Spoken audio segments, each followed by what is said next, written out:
any of this pit maneuver stuff and J-turns and high-speed backing, if you're using any of those skills, you've done something probably really silly or just gotten into a hornet's nest of trouble all of a sudden.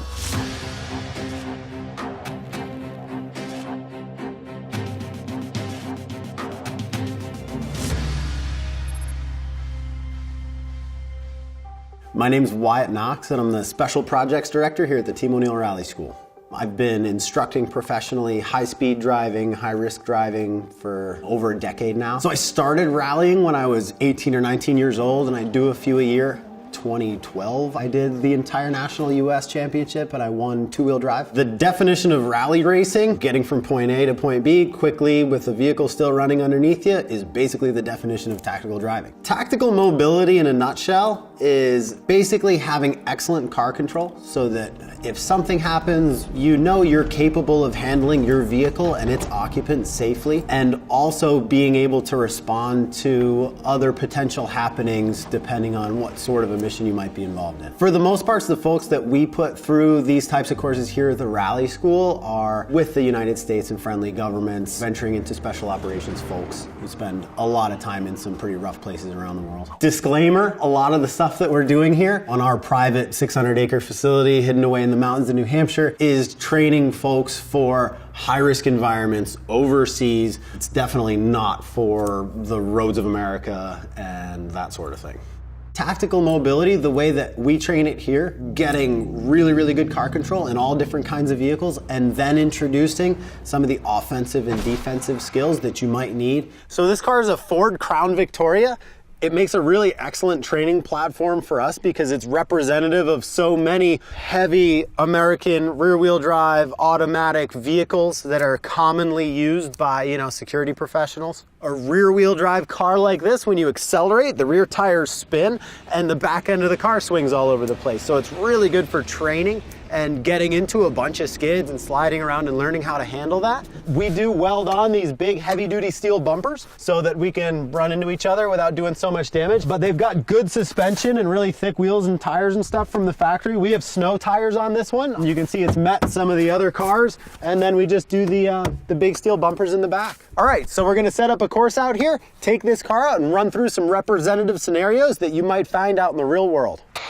All right, coming back at you. So a J-turn is essentially just a reverse 180. You're gonna use a J-turn if you're driving along down the road and up ahead, for whatever reason, you see something you don't like. You'd much rather be going the other direction quickly. J-turns, it's kind of a Hollywood move. You see it a ton in the action movies and TV shows and that kind of thing. It's not something that a lot of people are really going to use operationally overseas, especially if you're in, an armored SUV. Are you going to do a J-turn? No, it's going to flip over. If you're in a congested urban area, are you going to do a J-turn? No, you're going to run into something. But if you've got enough area and you've deemed, hey, we need to be going backwards at high speed right now, the more tools you have in the toolbox, the better off you're going to be. Come to a full and complete stop, get it into reverse, back up. We usually give it the count of 3. So 1, 2, 3, let off the throttle and turn. Add a little bit of brake and you can get the car to snap around nice and quick. While it's rotating, engage drive, straighten the wheel and get out of there. The pit maneuver is basically a pursuit technique when you need the vehicle that is in front of you to either get out of your way or come to a stop. It's necessary to do that by doing as little harm to your own vehicle as possible. Here comes, looks like they might try a pit here, getting up on the right-hand side. He'll get up there. There it is, there's the pit maneuver coming to a stop. In order for the police to use it, it's considered use of deadly force here in America. So unless whatever that person has done warrants that, you're not gonna see that, but you will see it, very commonly overseas. You can do a pit maneuver on either side of the vehicle. The reason that most folks in the United States, the police departments used to train, match your left front to their right rear, is because it's easier for the driver and you're spinning them away from oncoming traffic for, police department use. Say this is your target vehicle for a pit maneuver, kind of the sweet spot that you're going for is right in this area right here. If you're too far to the back, chances are you'll just damage the car without actually spinning it out enough.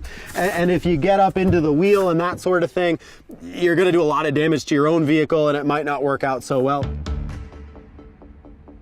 You're following a vehicle, lagging behind. When you decide it's time, drive up quickly, match your left front with their right rear, make contact, turn in and accelerate. And if you do it just right and drive through them, that car's gonna spin out.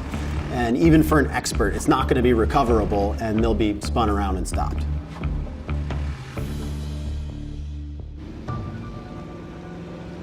A much more useful skill than being super good at J-turns is actually just being able to back up at high speed. If you're in an urban environment and you need to back around, back through traffic and parked vehicles, you're not gonna be doing J-turns. When you're backing up, a lot of the engineering that's gone into making your car perform the way that it does is working against you. Whenever you're in reverse, your car's rear steering. If your car is rear wheel drive, now it's front wheel drive.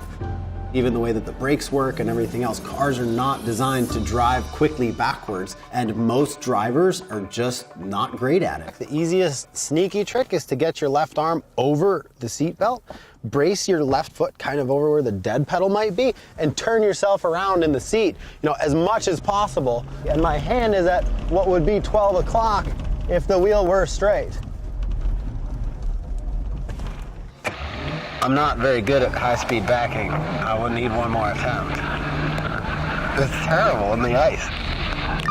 You've got to be good with your mirrors. So hopefully you've got them adjusted and you've got a little bit of wherewithal, and it's not that tricky. It's nice. You got both hands on the wheel, watching your left side and your right side and backing through, traffic or around some obstacles. And the best thing you can do is get backed into a side street or an alleyway or something like that. Get it into drive so you can really get some speed up and get out of there. If you're ever the passenger in a vehicle and for whatever reason the driver becomes incapacitated to the point where they're no longer able to operate that vehicle anymore, somebody's diabetic or if they're prone to seizures or anything like that, that's where hopefully you've practiced the driver down drill. You're in the passenger seat, something happens, and you realize that the driver is no longer able to operate the vehicle appropriately. First step is get your belt off and reach across to grab the handle on the door. Not the handle that opens it, but like the safety handle. And that'll just help kind of hold them in position while you scoot over, basically sweep their legs out of the way, and you're gonna be operating the pedals with your left foot only and the steering wheel with your right hand only. The way that we train it is, you've actually got to get through some exercises like that so that you're pretty capable and you can make it around a few turns and then get the vehicle to a stop.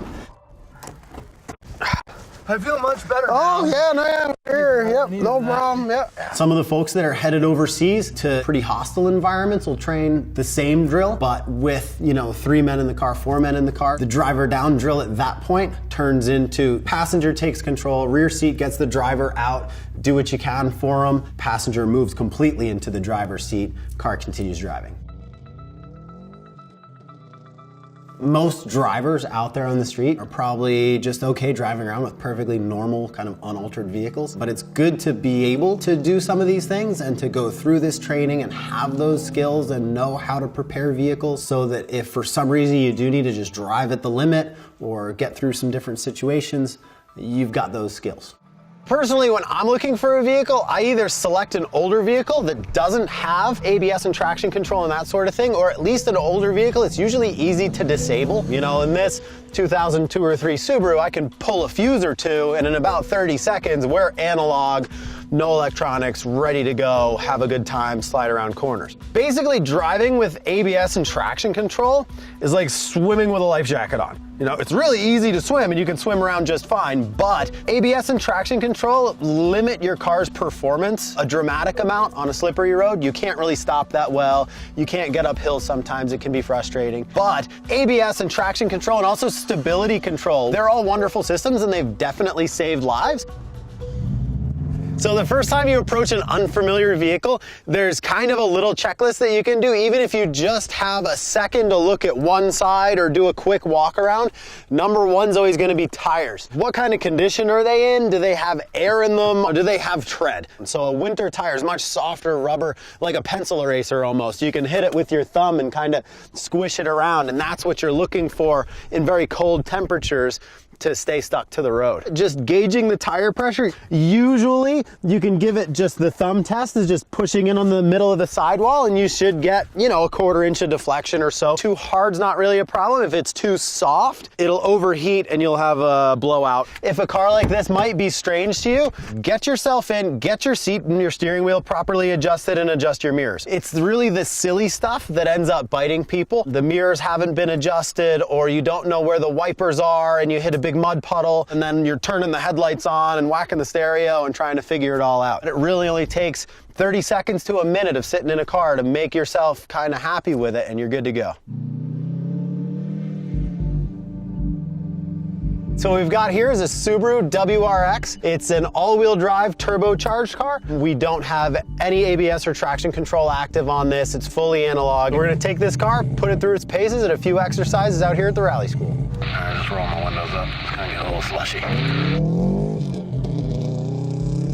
Most of the skills that we're teaching here at the rally school are rally-based skills. The Scandinavians came up with left foot braking for the most part, using left foot braking in front wheel drive cars to get around corners faster, doing the pendulum turns, you know, it's called the Scandinavian flick by most people, intentionally chucking the car sideways to get around corners. They were really the early masters of this kind of car control, and it's developed since then.